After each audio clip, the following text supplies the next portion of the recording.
But Joseph said to them, "Don't be afraid. Am I in the place of God?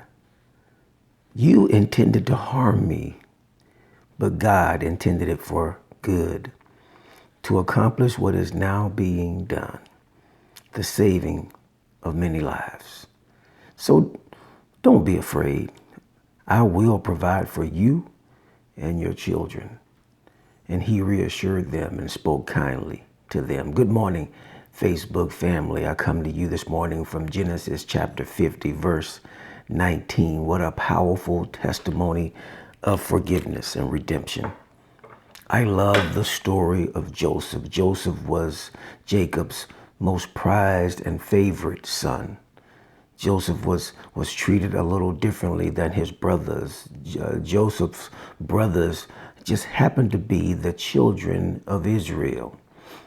These would be the 12 nations that would rule, that would come into power after once they would be released from slavery. Here we see a precursor of their bondage. It's an interesting story where Joseph's brothers were so frustrated with him, were so envious of him and jealous of him, that they actually and literally sold their brother into slavery. Just 17 or 18 years before we get to this verse, Joseph's brothers had thrown him into a cistern. They were going to leave him there to die, but they talked it over, and Judah convinced them that they should not kill their brother. So they took him out of the cistern and they sold Joseph into slavery. They made a pact amongst themselves that they would deceive their father Israel and tell Israel that Joseph had been murdered. They took Joseph's coat of many colors. I'm sure many of you have heard this story. They took his coat of many colors and put goat's blood all over it, and they took it back to their father and showed him as proof that a wild animal had destroyed and murdered Joseph. In actuality, the brothers knew that they had sold their own brother into slavery. I had to ask myself, how can anyone sell any person into slavery? Slavery is a horrible atrocity. It takes a man with no heart and no empathy for him to sell another human being into bondage. But that is exactly what Joseph's own blood brothers did. Not only did they sell him, but they lived a lie for nearly 20 years. Have you lived a lie? You ever lived a lie knowing that what you said isn't true, knowing that there's a possibility? And I want you to keep in mind that they lived a real lie in real time. They knew they had sold this boy into slavery. They knew that he was somewhere being punished and tortured and worked to death. That's what happens to slaves. They didn't live a comfortable life as we like to believe. They worked themselves to death. Their masters gave them just enough to survive, and they did harsh labor that other folk didn't want to do or couldn't do. They used them up just because they needed temples built or vineyards tended to or gardens cultivated. Joseph is in slavery and his brothers are living a lie. They told their dad that their brother was dead, knowing all along what they'd done. I tell you that envy and jealousy is a powerful thing. Hatred for other people is a powerful thing. We are all brothers and sisters. We all deserve to be treated fairly and with respect, whether we like each other or not.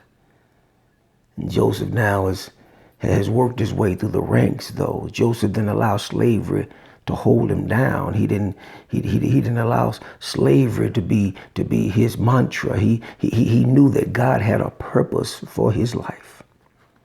And Joseph lived out that purpose even while he was in chains and in bondage. He worked his way from being a slave to working for Potiphar as a Potiphar servant in his house. And even after being accused of raping the man's wife, which was a bald-faced lie, he was lied on by the woman who wanted him. And even after that, Joseph came out of that, went to prison, and became one of the top inmates in prison.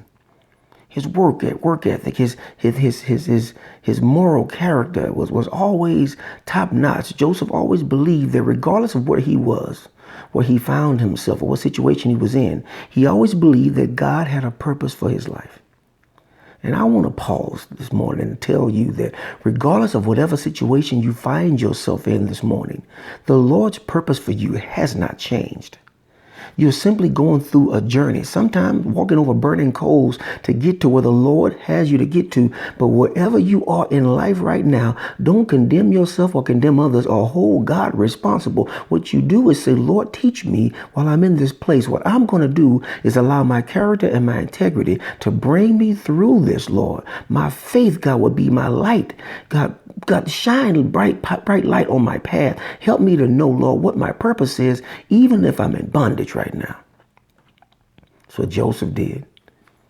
He used his skills and his talent of administration and leadership and encouragement, even interpreting dreams. Joseph had the power of God on his life. Joseph could do miraculous things because he had the will and the drive to do what God had called him to do. And now, we come to this scripture where Joseph says to his brothers, he's now facing his brothers. A famine hit the land, so his brothers had to go back to Egypt where they had sold Joseph into slavery. They didn't want to go back, but their father Israel told them that if you don't go back and get food, we're going to die. Get off your behind and get to Egypt pronto so that we can live. And so they had to go back to get food. There was a 7-year famine going on. The only place that had food was the place where Joseph happened to be.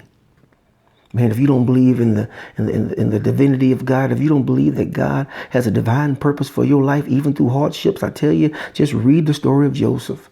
And so the brothers are now standing before Joseph at the end of Genesis chapter 50. They are standing before him. Joseph has put them through the test, has tested them, and now he has his father before him and his younger brother Benjamin, and now he's about to reveal himself to him.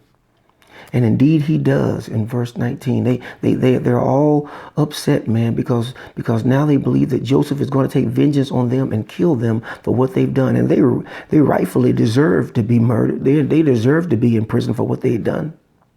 But Joseph says something so powerful to his brothers that shows the wisdom in Christ that he had. It shows that he was a type of symbol of God, forgiveness for us. And here's what Joseph says. He says, don't be afraid. His brothers were trembling, remembering what they'd done. Remember the day that he was screaming and yelling. Remember the day that they forcefully sold him into the hands of the Amalekites that came. They were terribly afraid. But Joseph says, am I in the place of God? You know what he's saying? Am I God? Can I judge you? I can't judge you for what you've done. Joseph said, man, I forgive you. I forgive you. It hurts, but I forgive you. I'm not God. God is going to take care of you. God's going to punish you for what you did to me. What I have to do is to forgive you. So the brothers are kneeling before him. They're crying and they're weeping and they're upset. And then Joseph says this. He says, you intended to harm me, but God intended it for good. Let me rephrase that. You meant to hurt me, but what you meant to do to me, God used it for my good. I want to tell you today that there are some people out there that may be trying to hurt you, may be trying to destroy your character. They may be trying to bring you down, and that may not be their intention, but it looks like it for things they're saying, things they're doing, and sometimes I've come to realize sometimes them folk don't even know what they're doing. They doing the devil's work, and they don't even know they're doing it. And so we have to be in prayer even for those folk who hurt us. Isn't that something? Joseph was wise enough to know that even though his brothers had done something totally stupid, wrong, inappropriate, something that should never be done to a brother, Joseph knew that even through it all, that God had a purpose for his life. I want to tell you that even though people have gone out of their way to harm you, it may look like, going out of their way looking at their needs instead of your needs, going out of the way they allow envy and jealousy to take over their life, even though they meant to harm you, God meant it for your good. Did you know that God can take your hardships and God can take your pain? He can take your struggles. He can take all that away. Did you know that? And did you know that while you're going through all this trouble, that the Lord is going to bring you out on the other side exactly where he means and intends for you to be?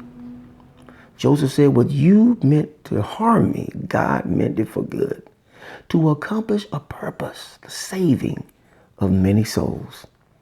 Man, I want you to know that because of your hardships and because of your integrity, because of how you walk, because of how God is bringing you through, because your light is shining, because you're using the gifts that God gave you to bless other folk, because you're quick to forgive, you're quick to show mercy, quick to show grace to other folk, because you continuously do that. And it looks like people are getting over on you, but you're constantly prospering.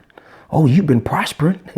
Your heart, your spirit is in good shape. You still got a good job. You still walking the path that God has called you to. I tell you, God says, let them try and harm you because they cannot touch the Lord's anointed. I will take care of you and provide for you. Doesn't mean that the road won't get rocky from time to time, but I will provide for you. And every time they lay a trap, I'm going to cover it up for you. And I'm going to let you walk right over that thing because I've got a purpose for your life.